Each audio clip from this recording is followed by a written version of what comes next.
Standby medical. Words that I had heard often as a firefighter all of a sudden had a new meaning.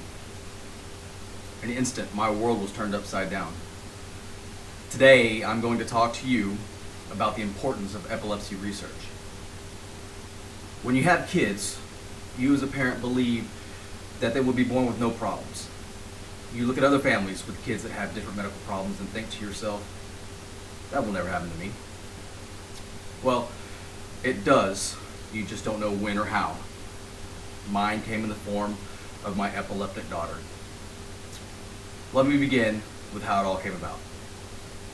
It was a quiet day at work, and my wife and kids had stopped by for me to tell the kids goodnight.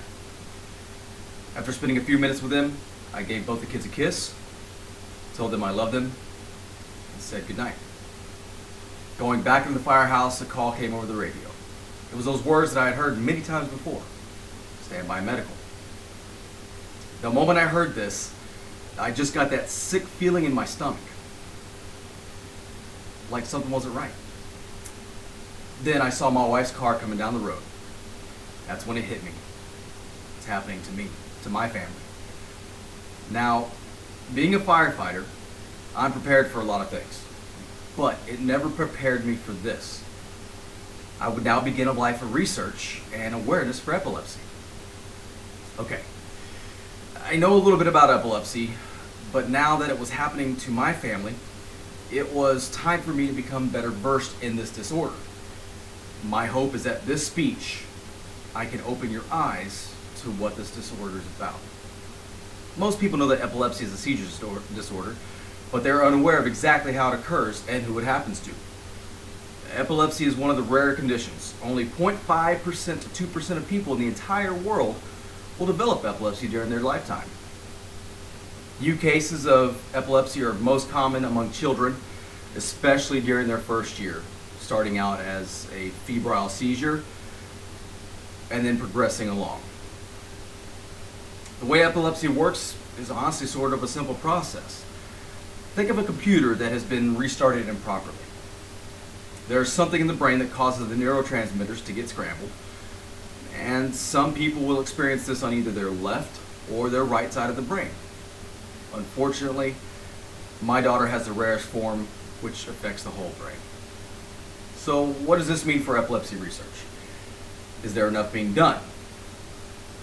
Being that epilepsy is rarer than cancer, the amount of research is far less compared to other diseases. Epilepsy research historically has been underfunded. Each year, the NIH spends $30 billion a year on medical research.